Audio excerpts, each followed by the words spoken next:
years of working as an actuary here in the Twin Cities area. About, what was it, 1998? You showed up at Brendan Anders, which became Gen X, which became what? Consulting, Optum Insight, whatever it is this week. But anyway, I'm really excited here to have you all to celebrate Earl and all of his accomplishments. I'm the impromptu stand-in tonight for Tim Beezer, so pretend that I'm Tim and I'm better at telling stories or whatever than I actually am. But I wanted to relay a few fun stories that we know about Earl. One of the things we learned about Earl was, where is Earl from? Baltimore.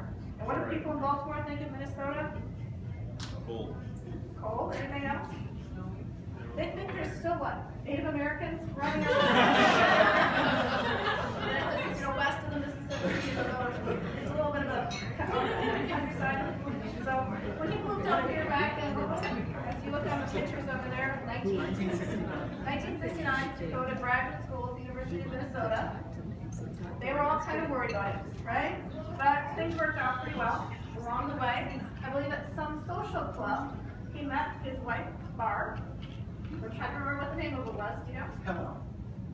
It was Hello, University of Minnesota. So instead of going back to the East Coast, he kind of got stuck in Minnesota. And along the way, he got a graduate degree in not actuarial science, but theoretical math. So, we all know how many jobs there are for theoretical math majors.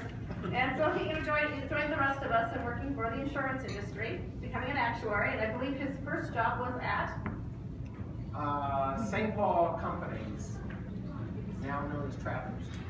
All right, so St. Paul Travelers, and he's worked at a variety of places in town before ending up here. And as you look at the pictures over on the picture board, make sure you stop by and see, what the dress code was like in 1970. Very different than today. Those plaid pants were really popular. Leisure suits were, kind of in too. And ties were definitely mandatory every day. You guys are lucky now. That's the beauty of that. What else do we know about Earl? Well, one of the things is, how did he get his first exam passed? Anybody know? No,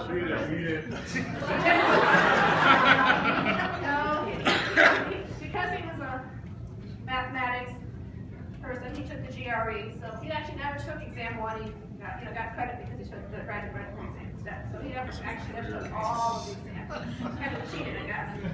What else do we know about Earl? Well, a little bit about music. I believe what we learned is what you like classical music, right?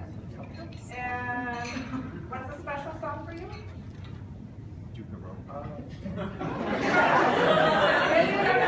I can talk about pop music. Yeah, I don't know. That's kind of fun. I've got some notes from Tim. He was talking about some of the favorite things you like. So Duke of Earl, one of your favorite tunes. Pop tunes, yes. And another one that's favorite is Barbara Ann. Yes, my wife's name. His wife's name. His favorite thing. So what else? Oh, favorite movie?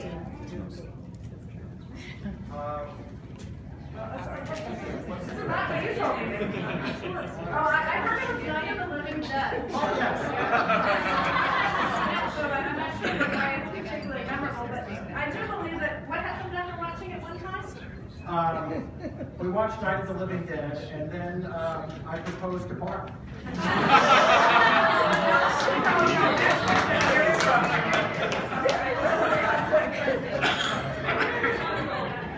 That was an auspicious start.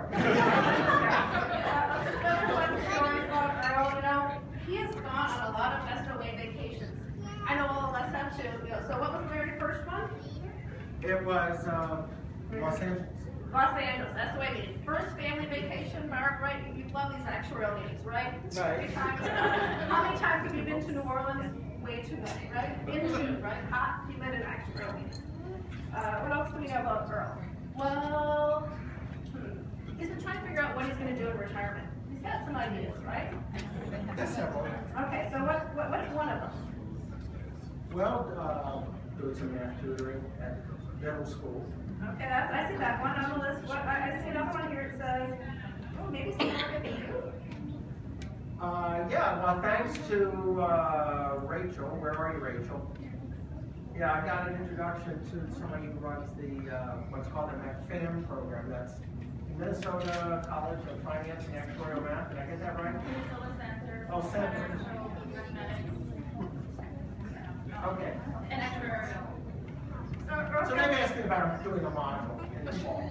So if any had chances to take his education and to pass it on to some students, I think that's really a great opportunity. Earl's certainly an expert in many areas, as we all know, and certainly a great way to pass on to other people.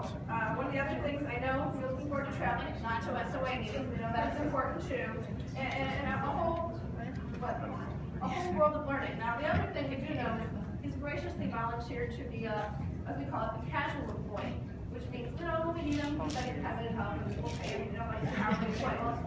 We were thinking there wasn't going to be any work for him, and this was just something we should just do. So when we find out today, there's a lot for Earl to do. So the retirement may be a little delayed. This may be a little bit premature.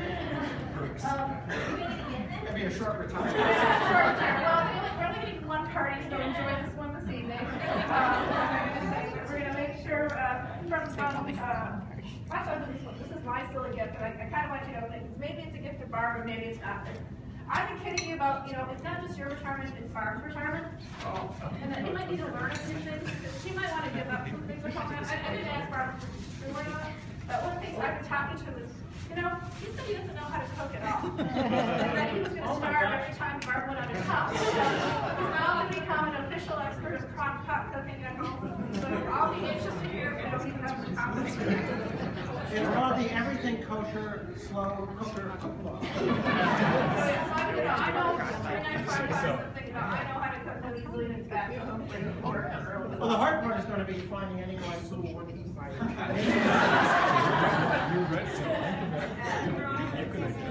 And I see my family kind of shrinking down on the table. We're not really excited about that either. So the other thing I wanted to share with you, this is from, I guess, a big group of us in the office.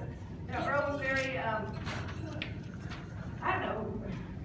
gracious. I'm not even sure what the right word is, but we were talking about, well, if you're retiring, we want to honor you with something, and what would you like? His first statement was, you don't need to buy me anything. If you want to do something, please make a donation to my favorite charity. And so, well, hopefully, this will be something for you. I'm going to say, actually, I'm going to more. Oh, okay. So you can share a little bit. What's your favorite charity and why? So my favorite charity is the Nature Conservancy, which I've been a member of probably since college days. They're a great organization, and I highly recommend donating to them. They buy land, they conserve land, they buy easements all across the country and around the world. So thank you very much for this donation in my honor. We're actually working lazier than that, because we couldn't decide what to donate. So you're going to get to go pick out what you really want to pick for. We're sort of at the kind of coral reefs, you can save the water. So anyways, looking forward to you having fun picking out something that you think is important. And thank you for all the hard work. And I'm going to turn this over to you for, you said you had 2 minutes, and did I make 7? I'm good. I said I'd do it in 7 minutes, so I'll pass it on to Earl for you guys for 10 minutes. Thanks, by the way, for the card. This is very nice. I appreciate it very much. I'm not very good at ad-libbing, so I have to move there. But I just want to say it's just hard to believe that this final week has finally arrived. I started working on May 18th, 1972. So at my retirement date, that'll be 42.786 years. How's that for actuarial? When I started, many of my coworkers had started their work before I was born. And now many, if not most of you, were born after I started my working career. As I look back over these years, close to 43 years, there's so many changes.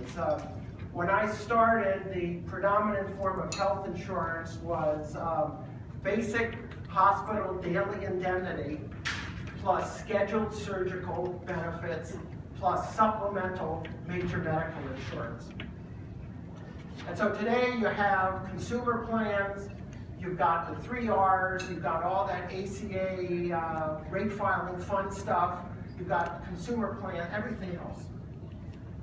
1972, as you can see in those pictures there, I had thick brown hair. Now I have thin gray hair. And of course the technology has changed quite a bit. Back in 1972, this was a spreadsheet. And you entered in the numbers by hand, and if you made a mistake, you erased heaven knows how many cells to make everything agree. And the computer programs. Back in 1972, we wrote it in Fortran and BASIC, and we wrote it on these decks of IBM 80-column cards. And heaven forbid you should drop your deck. You were really in deep doo-doo. And of course, on everybody's desk was a rotary dial phone, which we all used. And today, look how far we've come. Now we have these wonderful flip phones.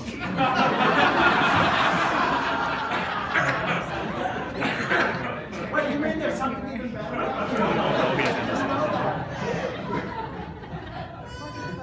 Seriously though, when you guys retire, people are going to laugh at your smartphones and say how antiquated they are and wonder why you didn't get the smart body implants that are vogue at that time. But even though the technology has changed, the type of health insurance has changed, and my hair has changed since 1972, the one thing that really hasn't changed through 3 employers has been the wonderful people that I've had the honor and privilege to work with over that time.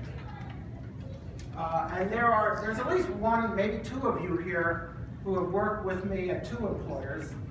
Raise your hand if you're in that category. Okay, Dave is in that category. And I've been really fortunate for so many great coworkers, young and old, who have really helped me in my career. And I'm not talking just the technical aspects of my career, you know, how to be an actuary, how to do rate calculations, how to do reserve calculations. That's plenty of that. But you know, also how to be a responsible employee, how to get the work done on time, how to juggle priorities, how to delegate to colleagues. And and really how to respect my coworkers, my customers, and my clients, even though I didn't always agree with those people. And so that I think is an important lesson. And I think that's an important takeaway that we all take away from here. Well, I could spend a lot of time thanking a lot of people over 43 years. But in the interest of time and keeping an eye on this lovely spread over here, I'm going to keep this very short. First, I want to thank Monet and Jennifer for planning this event. It's truly awesome, and I greatly appreciate everything you've done to make this event happen.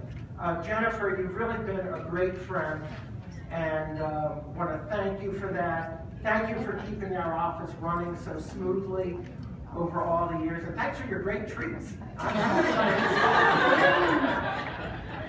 going to get dinner, right? Monet, I particularly want to thank you for being a super administrative assistant over 14 years, I think. Is that it? You've helped me with travel arrangements, made my reports, PowerPoints, and proposals look truly professional, and helped me in so many ways to do my job. And I think I can speak for all of us here who were in ROG Eden Prairie, that we greatly appreciate all that you do for us day in and day out.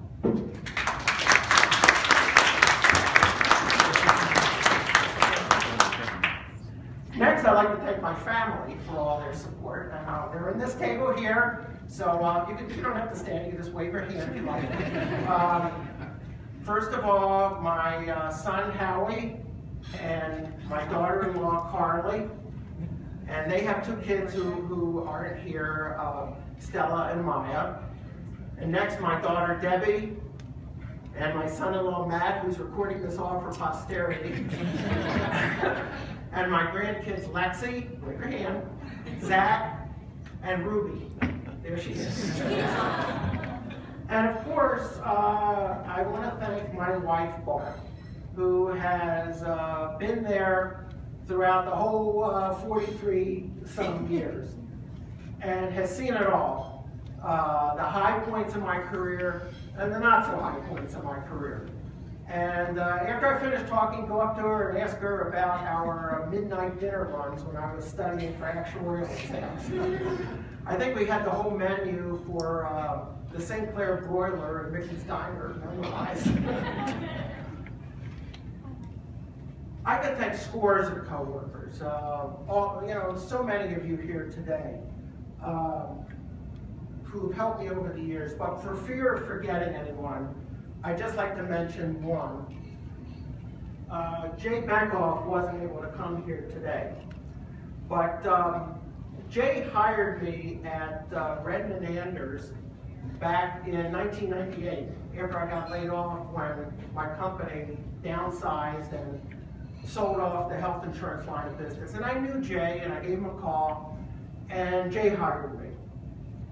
I had worked at that time 26 years as an insurance company actuary, and I quickly found out that being a consultant was quite different, very different than being an in-house insurance company actuary. Jay was really my consulting mentor. He taught me and showed me by example what a consultant is supposed to do and what a consultant is supposed to be.